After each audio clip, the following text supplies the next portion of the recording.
तरंग तरंग तरंग तरंग युवा तरंग। आइए हम प्रार्थना करें। आज के इस परिवेश में, इस माहौल में हमें प्रभु की कृपा की आवश्यकता है। हम अपने जीवन को, अपनी सारी समस्याओं को प्रभु को अर्पित करते हुए प्रभु की कृपा को मांगेंगे।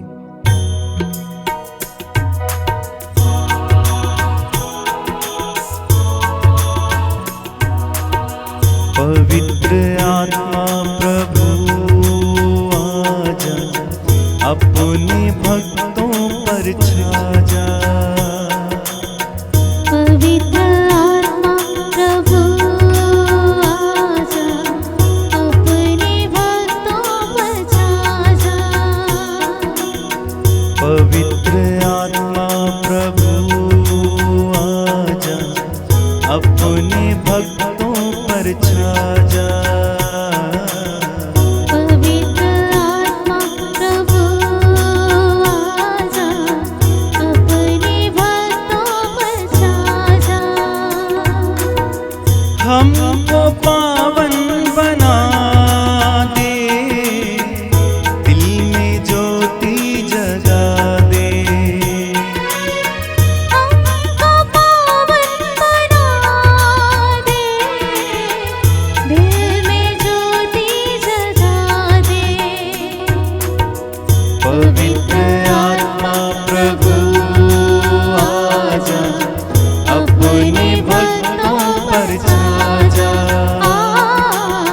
पवित्र आत्मा प्रभु आजा, अपने भक्तों पर छा जा। सभी युवा भाई बहनों को जय यीशु। मैं आप सबका हार्दिक स्वागत करता हूं। प्रभु आपको आशीष दें। जैसा कि हर बार मैं आपसे कहता हूं कि आप इस कार्यक्रम को आगे ले चलने के लिए हमारी मदद करें, विशेष रूप से प्रार्थना करना। और इन दिनों मैं आपसे अनुरोध करूंगा कि जो प्रार्थनाएं चलाई जाती हैं आश्रम से, उन प्रार्थनाओं में ज़रूर सहभागी होना और कृपाएं प्राप्त करना। युवा तरंग कार्यक्रम देख रहे सभी भाई बहनों को हार्दिक स्वागत करता हूं। आप सभी को जय यीशु। प्रभु आप सभी को आशीष और कृपा प्रदान करे। उम्मीद करता हूं कि आप इस कार्यक्रम को बड़े चाव से देखते हैं, सुनते हैं, प्रभु के वचन को पढ़ते हैं और उस वचन के अनुसार चलते हैं। देखो, जब हम प्रभु के वचन को पढ़ते हैं, सुनते हैं या सुनाते हैं, उस समय प्रभु की आशीष हमें मिलती है। हम धीरे धीरे शुद्ध होते जाते हैं। हमारे अंदर जो बुराइयां होती हैं वो धीरे धीरे खत्म होने लगती हैं। इसलिए आप पढ़ेंगे यूहन्ना के सुसमाचार अध्याय 15 वाक्य 3 में, वहां पर प्रभु यीशु कहते हैं, जो शिक्षा मैंने तुम्हें दी है उसके कारण तुम शुद्ध हो गए। जी हाँ, प्रभु का वचन हमें शुद्ध करता है, हमें पवित्र करता है, हमारे अंदर की बुराइयों को धीरे धीरे खत्म कर देता है। क्योंकि इब्रानियों के पत्र अध्याय 4 वाक्य 12 में हम पढ़ते हैं, ईश्वर का वचन दुधारी तलवार है। दुधारी तलवार क्या करती है? काटती है। जब वचन हमारे अंदर जाता है, वो हमारे अंदर की बुराइयों को, पाप को, नकारात्मक बातों को, चिंताओं को काटता है और हमें पवित्र बनाता है, शुद्ध बनाता है, प्रभु के योग्य बनाता है। हमारे जीवन में सफलताएं आती हैं। इसलिए प्रभु के वचन को धारण करना, जब वचन सुनाया जाता है, बड़े उत्साह के साथ सुनना, बड़े चाव के साथ सुनना। आज मैं आपको बताना चाहता हूं कि हमारा जीवन एक संघर्ष है। एक दिन का संघर्ष नहीं, एक महीने का संघर्ष नहीं, एक साल का संघर्ष नहीं, बल्कि हमारे जीवन की अंतिम सांस तक हमारा जीवन संघर्ष से भरा हुआ है। इन दिनों में हम बहुत संघर्ष से गुजर रहे हैं। हो सकता है आप में से कई लोग निराश भी हुए हैं, संघर्ष करते करते थक गए हैं, लड़ते लड़ते हार गए हैं, थक चुके हैं, टूट चुके हैं, निराश हो गए हैं, आगे बढ़ने की हिम्मत नहीं बची है, जीवन को खत्म करने की इच्छा होती है, ये सोचने लगे हैं कि अब क्या होगा। लेकिन याद रखो, इस संघर्ष में प्रभु आपके साथ है, प्रभु आपके करीब है। आप अकेले नहीं हैं, बल्कि यीशु आपके साथ है। इस बात को हमेशा ध्यान में रख के हमेशा इस बात को याद रखते हुए, इसलिए प्रभु यीशु ने मत्ती के सुसमाचार में कहा, याद रखो संसार के अंत तक मैं सदा तुम्हारे साथ हूं। याद रखो क्यों बोला? क्योंकि हम भूल जाते हैं, हम सोचते हैं हम अकेले हैं, हम सोचते हैं कि हम अपनी शक्ति से कर रहे हैं, हम अपनी बुद्धि से कर रहे हैं, हम अपनी ही इच्छा से आगे बढ़ रहे हैं। लेकिन प्रभु हमें संभाले हुए हैं, प्रभु हमें अकेला नहीं छोड़े हैं। इसलिए वचन में आप पढ़ेंगे, इब्रानियों के पत्र में वहां पर लिखा हुआ है, प्रभु हमें कभी नहीं त्यागेगा, वो कभी हमें नहीं छोड़ेगा, वो हमारे साथ है। इसलिए क्या करना है? हमें निराश नहीं होना है, हमें उत्साही बनना है, हमें इस संघर्ष में लड़ना है। बहुत सारे संघर्ष का सामना करना पड़ता है इस संसार में हमें। जब तक हम जीवित रहेंगे तब तक हमें संघर्ष का सामना करना पड़ता है। सबसे पहले हमें पाप का सामना करना पड़ता है, बुराइयों का सामना करना पड़ता है, प्रलोभनों का सामना करना पड़ता है, नकारात्मक बातों का सामना करना पड़ता है, विश्वास को कमजोर बनाने वाली बातों का सामना करना पड़ता है, गरीबी का, बीमारी का, और इन दिनों में हमें एक महामारी का सामना करना पड़ रहा है। लोग टूट चुके हैं, बिखर चुके हैं, और ऐसे में आप भी सोच रहे होंगे कि अब क्या होगा। आप पढ़ाई कर रहे होंगे, आपकी पढ़ाई बंद हो गई है, आप नौकरी कर रहे होंगे, आपकी नौकरी चली गई है, पैसा नहीं आ रहा है। तो एक संघर्ष हम कर रहे हैं अपनी जिंदगी से, और कई लोग संघर्ष करते करते इतनी हिम्मत हार जाते हैं कि वे आत्महत्या करने के बारे में सोचने लगते हैं, और कई लोग कर भी लेते हैं। क्या इस जिंदगी से तंग आकर, क्या हम जीवन से निराश होकर, क्या उदास होकर जीवन को खत्म कर देना ही जीत है? कई लोग यही सोचते हैं कि जीवन को खत्म कर लेंगे तब कुछ नहीं बचेगा, खत्म हो जाएगा। लेकिन क्या कभी आपने ये सोचा है कि जब आप जीवन को खत्म कर लेंगे, आप जीवन को नष्ट कर लेंगे, उसके बाद क्या होगा? क्या आप स्वर्ग जाएंगे या आप नरक जाएंगे? इसके बारे में भी सोचना। इसलिए क्या करना है? प्रभु पर विश्वास रखते हुए हमें आगे बढ़ना है। शैतान हमारे पीछे आएगा, वो प्रभु यीशु को भी नहीं छोड़ा। जब प्रभु यीशु इस दुनिया में आए, शैतान प्रभु यीशु के पीछे भी पड़ गया। आप जानते हैं, अगर आप पढ़ेंगे मत्ती के सुसमाचार अध्याय 4, लूकस के सुसमाचार अध्याय 4, वहां पर हम प्रभु यीशु की परीक्षा के बारे में पढ़ते हैं।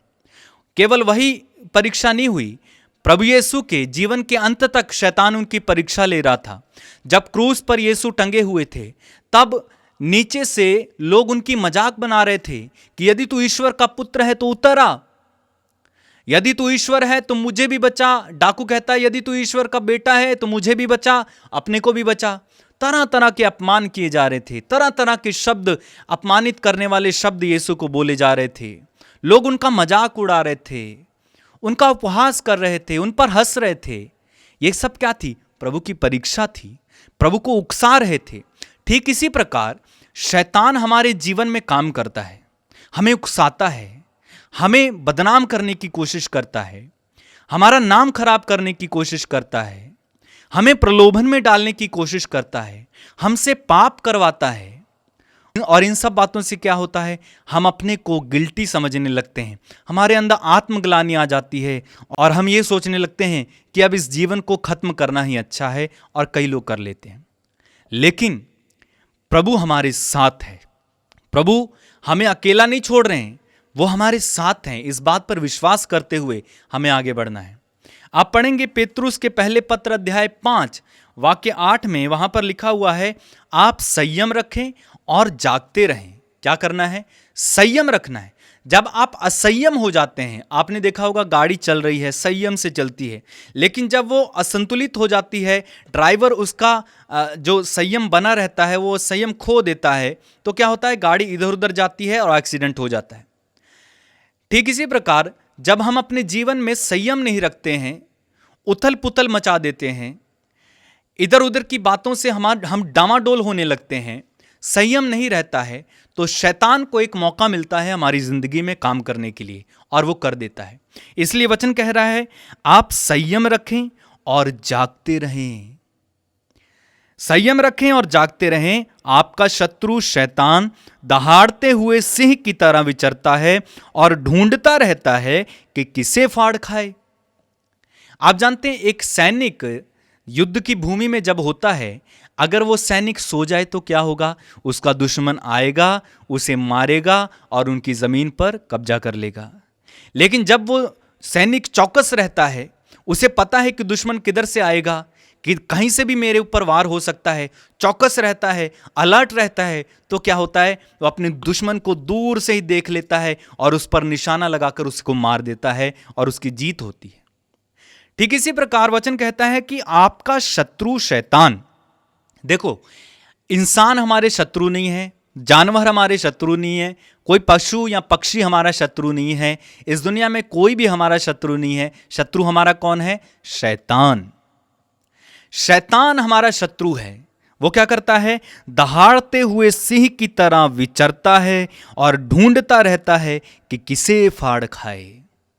आपने शेर के बारे में सुना होगा, शायद देखा नहीं होगा, लेकिन सुना जरूर होगा कि शेर क्या करता है? जंगल में विचरता रहता है और ढूंढता रहता है। जैसे ही उसे कोई कमजोर जानवर मिलता है, अपने से दुर्बल जानवर मिलता है, तो क्या करता है? तुरंत उस पर आक्रमण करके उसे फाड़कर खा जाता है। ठीक इसी प्रकार शैतान जब घूमता रहता है और वो देखता है कि यहां पर कोई कमजोर है क्या, कौन प्रार्थना नहीं कर रहा है, कौन वचन नहीं पढ़ रहा है, कौन चर्च नहीं जा रहा है, कौन प्रभु की बातों में मन नहीं लगा रहा है, कौन अपने जीवन में अविश्वास खो दिया है, और उनको शैतान पकड़ लेता है और फाड़ कर खा जाता है, यानी उनको प्रभु से बिल्कुल अलग कर देता है। देखो, शैतान कभी भी शैतान के रूप में नहीं आएगा। जैसा कि आप देखते होंगे, सींग लगा, बड़े बड़े दांत, काला चेहरा, अगर वो ऐसे आएगा तो आप भाग जाएंगे उसके पास से। लेकिन क्या करता है शैतान? शैतान रूप बदल कर आता है, स्वांग रचता है। किस बात का स्वांग रचता है? स्वर्गदूतों का स्वांग रचता है। अगर आप पढ़ेंगे कुरिन्थियों के दूसरे पत्र अध्याय 11 वाक्य 14 में, वहां पर लिखा हुआ है, यह आश्चर्य की बात नहीं, क्योंकि स्वयं शैतान ज्योतिर्मय स्वर्गदूत का स्वांग रचता है। तो वो अच्छी अच्छी बातें लेकर हमारे पास आता है कि ये करोगे तो अच्छा होगा, ये करोगे तो अच्छा होगा, लेकिन उसकी हर बात में झूठ होता है। और यीशु ने उससे कहा कि वो झूठा है और झूठ का पिता है। शैतान अच्छी बातें हमें बताएगा, लेकिन उसकी बातों में झूठ होगा। वो प्रार्थना करते समय बोलेगा, अरे ये काम पहले कर लो फिर प्रार्थना करना। जब भी प्रार्थना का समय होगा वो कहेगा, ये वाला सीरियल आ रहा है, पहले ये वाला सीरियल देख लेते हैं, उसके बाद प्रार्थना करना। जब भी प्रार्थना करने का समय होता है, कहते हैं थोड़ा सा और सो लेते हैं फिर प्रार्थना करेंगे, और तब क्या होता है? प्रार्थना होती नहीं। शैतान धीरे धीरे बताता है। आपने देखा होगा, घर में काम करते समय प्रार्थना के समय हो गया, बोलेगा, अरे बर्तन पड़े, थोड़े बर्तन धो लो। अरे तेरा होमवर्क बचा ना, पहले होमवर्क कर लो। अरे ऑफिस का काम बचा ना, पहले ऑफिस का काम कर लो। और उतने में हम थक जाते हैं और सो जाते हैं। ये शैतान की चाल है। वो हमें बताएगा, लेकिन हमें प्रार्थना करने से रोकेगा, हमें वचन पढ़ने से रोकेगा, हमें प्रभु के नजदीक जाने से रोकेगा, ताकि वो हमारे जीवन में काम कर सके। और इसीलिए वचन कहता है कि वो दहाड़ते हुए सिंह के रूप में विचरता है और ढूंढता रहता है कि किसे फाड़ खाए।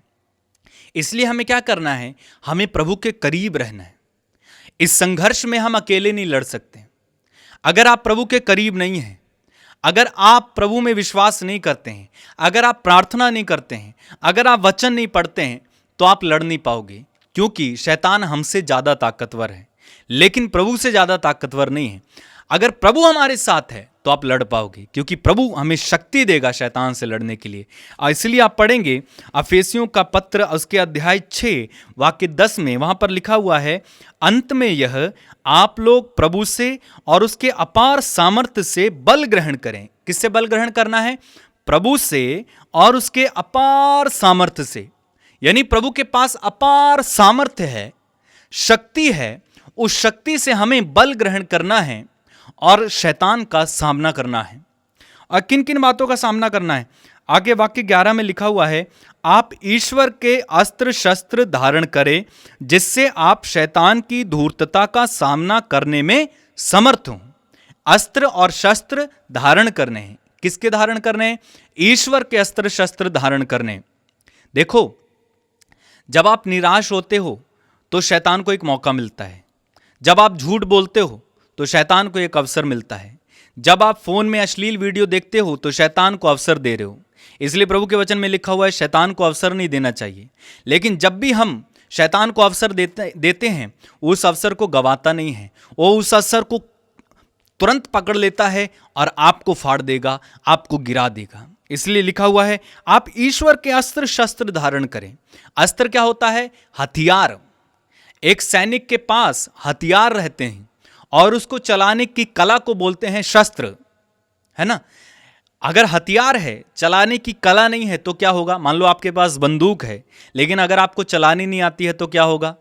आप गलत दिशा में चला बैठेंगे, आप चलाओगे तो कहीं और निशाना लगा दोगे। इसलिए हथियार भी होना चाहिए और उसको चलाने की कला भी आपके पास होनी चाहिए, तब आप जीत पाओगे। इसलिए वचन कहता है आप ईश्वर के अस्त्र शस्त्र धारण करें जिससे आप शैतान की धूर्तता का सामना करने में समर्थ हों, क्योंकि हमें निरे मनुष्यों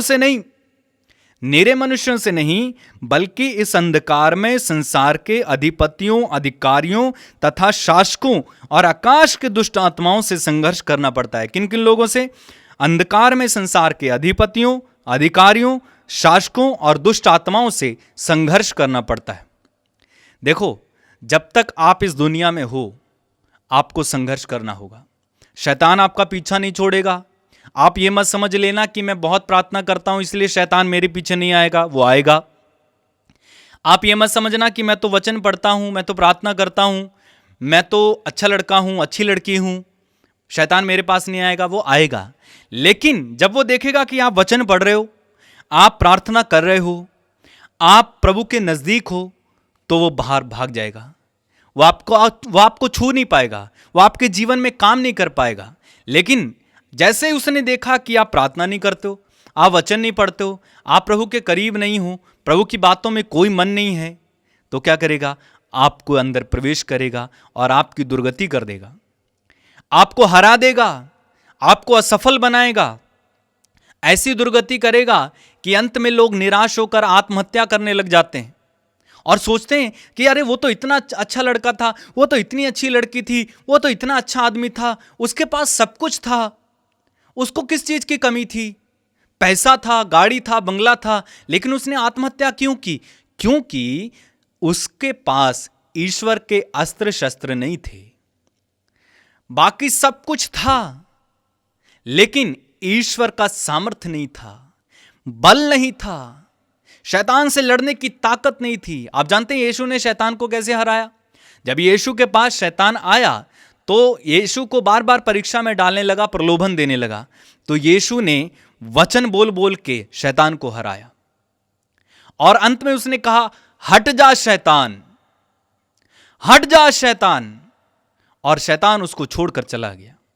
जब हमारे जीवन में प्रलोभन आते हैं, जब हमें कुछ ऐसा करने का मन होता है जो प्रभु के खिलाफ हो, मान लो आप वीडियो देख रहे हैं, ज्यादा फिल्में देखने की आदत है, क्या आप कह सकते हैं हट जा शैतान? जब झूठ बोलने का समय आता है क्या आप कह सकते हैं हट जा शैतान? जब चोरी करने का समय आता है क्या आप कह सकते हैं हट जा शैतान? जब आपको प्रलोभन आते हैं, जब आपको कोई कुछ गाली देता है उसके बदले गाली ना देकर आप कह सकते हो हट जा शैतान? जब कोई आपसे लड़ता है, कोई आपको बदनाम करता है, उसका उत्तर ना देकर क्या आप कह सकते हैं हट जा शैतान? अगर आप कह सकते हैं तो आपके पास ईश्वर का सामर्थ्य है, और अगर आप नहीं कह पाते हैं तो आपको ईश्वर के सामर्थ्य की आवश्यकता है।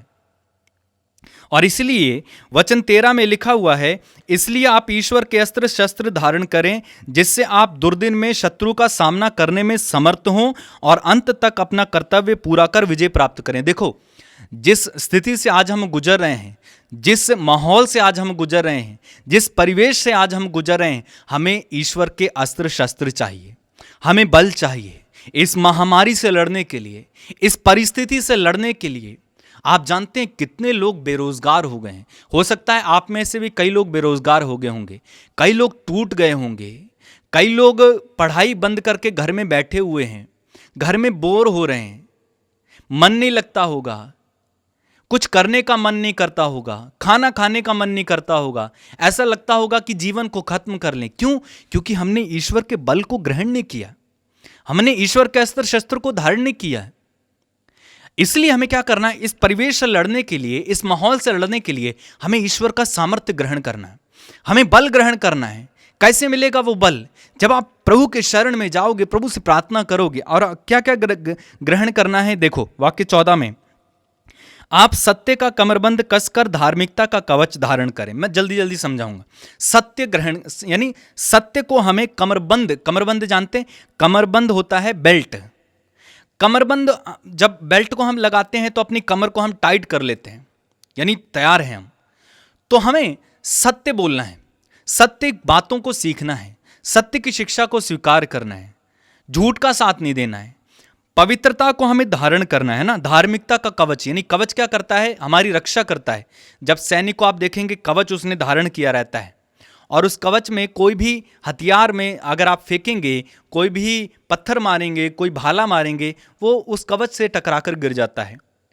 ठीक इसी तरह हमें पवित्रता धारण करनी है। धार्मिकता यानी पवित्रता हमें धारण करते हुए रहनी। हमारी आंखों में पवित्रता, कानों में पवित्रता। इन दिनों में हमारे पास ऐसे मौके हैं कि हम पाप पर पाप करते जाएं, क्योंकि कुछ है नहीं करने को। हम खाली बैठे हुए हैं, घर में बोर होते हैं, इसलिए क्या करते हैं, मोबाइल फ़ोन देखते रहते हैं 24 घंटा, या हमें सोने की आदत है, फिल्में देखते रहते हैं, मूवीज़ के गाने सुनते रहते हैं, पबजी खेलते रहते हैं, यानी क्या क्या करते रहते हैं। बहुत मौके हैं शायद हमारे अंदर अपवित्रता लाने के लिए, और शायद हमने लाते होंगे। आंखों से अपवित्रता, कानों से अपवित्रता, हैं, बोलने से अपवित्रता हम लाते होंगे। लेकिन वचन कह रहा है आप धार्मिकता यानी पवित्रता का कवच धारण करो। इस समय में हमें धारण करना है, ये समय बुरा है। इसलिए आगे कहता है, और शांति सुसमाचार के उत्साह के जूते पहनकर खड़े हों, यानी सुसमाचार सुनाने के लिए उत्साही बनो। सबसे पहले आपको सुसमाचार अपने आप को सुनाना होगा। अपने आप को सुसमाचार सुनाइए, अपने आप को वचन से भरिए। आप देखिए, क्या मैं प्रभु के करीब हूं? क्या मैं प्रभु के द्वारा बचाया गया हूं? क्या मैं इस योग्य हूं कि अगर मैं आज मर जाऊं तो मैं स्वर्ग जाऊंगा? तब हम दूसरों को सुसमाचार सुना पाएंगे। आगे वचन कहता है, साथ ही साथ विश्वास की ढाल धारण किए रहें। आपने देखा होगा सैनिक के पास ढाल रहती है। जब दूसरा सैनिक आक्रमण करता है उस पर तलवार से, तो वो ढाल आगे करके बच जाता है। तो विश्वास की ढाल हमें धारण करनी है। वचन कहता है हमें विश्वास से परिपूर्ण होना है।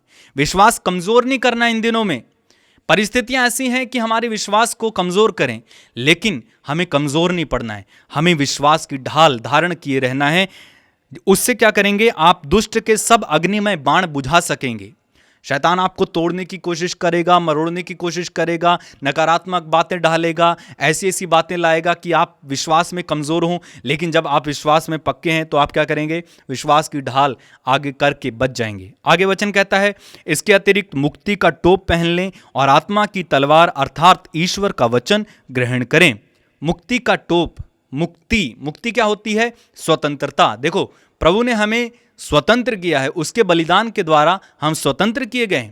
अब हमें गुलाम नहीं बनना है। लेकिन वचन में प्रभु यीशु कहते हैं जो पाप करता है वो पाप का गुलाम है। यदि आप अभी तक पाप में हैं, अभी तक बुराई में हैं, अभी तक आप गुलाम हैं। एक छोटी सी सिगरेट के हम गुलाम बन जाते हैं ना। लड़कों को सिगरेट पीने की आदत होती है, खैनी खाने की आदत होती है, गुटखा खाने की आदत होती है, शराब पीने की आदत होती है। ठीक इसी प्रकार लड़कियां भी कई तरीके के नशे करती हैं। एक क्या है, हम गुलाम हैं। एक छोटी सी बीड़ी के हम गुलाम बने पड़े हैं, छोटी सी सिगरेट के हम गुलाम बन जाते हैं। तो क्या प्रभु ने इसलिए बलिदान दिया कि हम गुलाम रहें? बिल्कुल नहीं। प्रभु ने हमें स्वतंत्र किया है। हमें स्वतंत्रता का जीवन जीना है और आगे बढ़ना है। आगे वचन कहता है, आत्मा की तलवार अर्थात ईश्वर का वचन। इस वचन को निरंतर पढ़ो, इस वचन से अपने को भर लो। यह वचन आपको सिखाएगा कि कैसे सफलता धारण करनी है। यह वचन आपको सिखाएगा कैसे आगे बढ़ना है। वचन आपको सिखाएगा कि कैसे विश्वास में बढ़ना है। वचन आपको परमेश्वर के करीब ले जाएगा और आपको शुद्ध करेगा। और जब भी शैतान आएगा आक्रमण करने, आपके अंदर वचन आएगा और वचन से आप बच जाएंगे। वचन से आप जीत पाएंगे जैसे प्रभु यीशु जीते। इसलिए ईश्वर का वचन क्या करना है, ग्रहण करना है। उससे क्या होगा, आप बच जाएंगे, प्रलोभन में गिरने से बचेंगे। जब भी कोई ऐसी बात आएगी, फॉर एग्जाम्पल आपको झूठ बोलने की बात आ रही है, तुरंत वचन आएगा, प्रभु ने कहा है झूठ नहीं बोलना। तुरंत व्यभिचार करने की कोई बात सामने आएगी, तुरंत वचन आपके अंदर आएगा। बाइबल में लिखा हुआ है व्यभिचार मत कर। झूठी गवाही देने के लिए मौका आएगा, तुरंत वचन आपके अंदर आएगा, झूठी गवाही नहीं देना है। तो इस प्रकार वचन आपको बचाएगा। वचन आपको प्रलोभनों में गिरने से बचाएगा। इस वचन की तलवार को धारण करें। तलवार होना जरूरी है। मान लो आपने मुक्ति का टोप भी पहन लिया है, कवच भी धारण कर लिया है, कमर भी कस ली है कमरबंद से, और जो है आपको ढाल भी धारण की है, लेकिन अगर आपके पास तलवार नहीं है तो आप क्या करोगे? हार जाओगे। इसलिए वचन की तलवार धारण करनी है। और आगे कहता है, आप लोग हर समय आत्मा में सब प्रकार की प्रार्थना और निवेदन करते रहें, आप लोग जागते रहें और सब संतों के लिए निरंतर विनती करते हैं। तो हमें प्रार्थना में इन दिनों में रहना है। मैं जानता हूं कि इन दिनों में बहुत सारे संघर्ष हमारे सामने आ रहे हैं। पढ़ाई नहीं हो पा रही है, जॉब चली गई है, सैलरी नहीं मिल पा रही है, फाइनेंशियल दिक्कत आपके सामने आ रही होगी, या घर में और भी बहुत सारी बातें होती रहती हैं। मम्मी पापा कुछ कह देते हैं, भाई बहन कुछ कह देते हैं, जिसके कारण हम निराश होते हैं। लेकिन हमें निराश होने की ज़रूरत नहीं है। हम प्रभु के पास चलें। इन दिनों में ज़्यादा समय प्रार्थना में बिताइए, वचन को पढ़िए और प्रभु के बातों पर मनन कीजिए। इस वचन से अपने आप को भर लीजिए।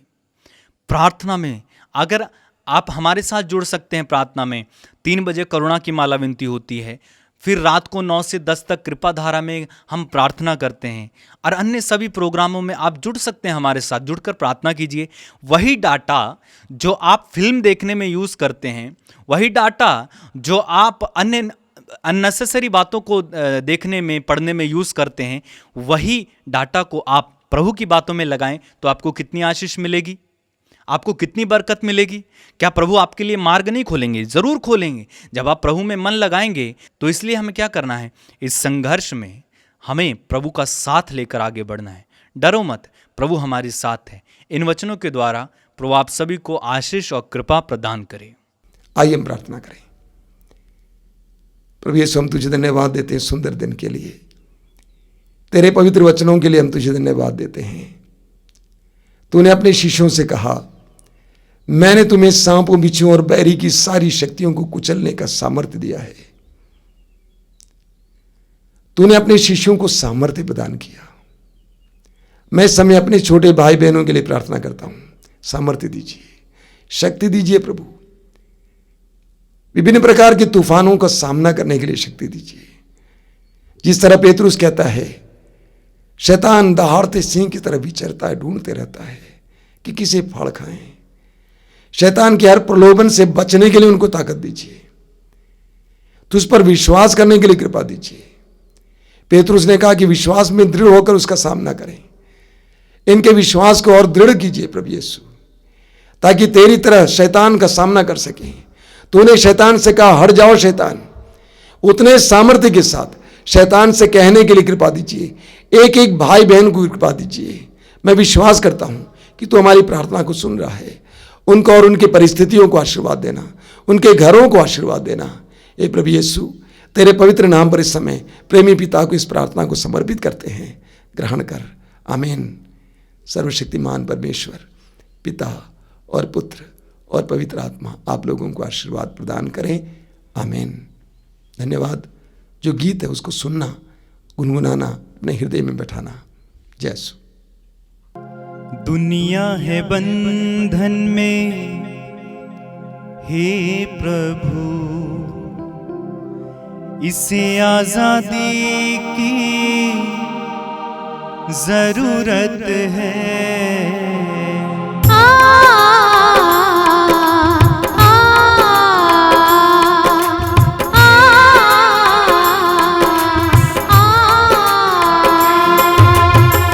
दुनिया है बंधन में, हे प्रभु इसे आजादी की जरूरत है। दुनिया है बंधन में, हे प्रभु इसे आजादी की जरूरत है। दुनिया है बंधन में, हे प्रभु इसे आजादी की जरूरत है। कोई है निराश तो कोई है टूटा, सबको है इंतजार मुक्ति की तेरी। कोई है निराश तो कोई है टूटा, सबको है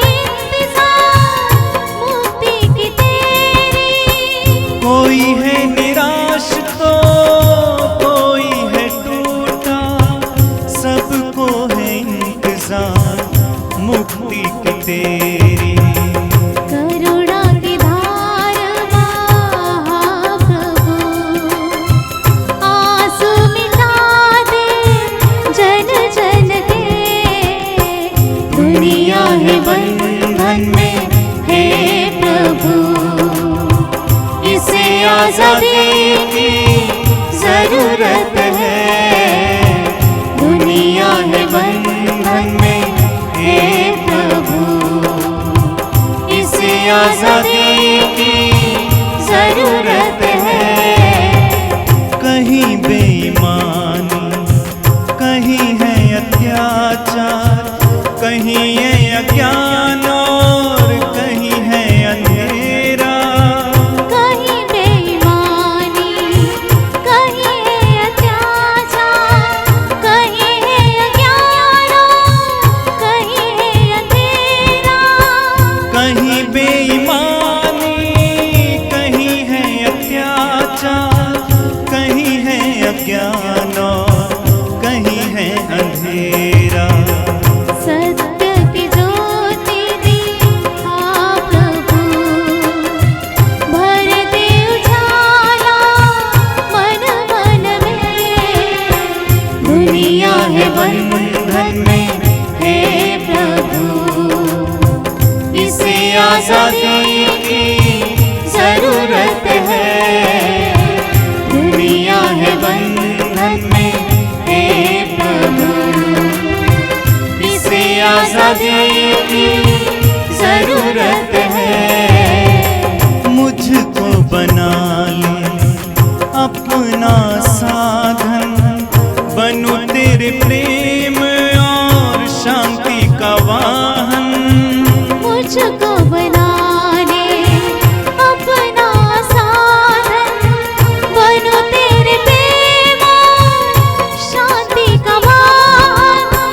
मुझको बना ले अपना साधन, बनूं तेरे प्रेम और शांति का वाहन। प्रेम की ज्वाला जला प्रभु, गले से लगा लो जन जन को। दुनिया है बंधन में हे प्रभु, इसे आजादी की जरूरत है। दुनिया है बंधन में हे प्रभु, इसे आजादी की जरूरत है। दुनिया है बंधन में हे प्रभु, इसे आजादी की जरूरत है।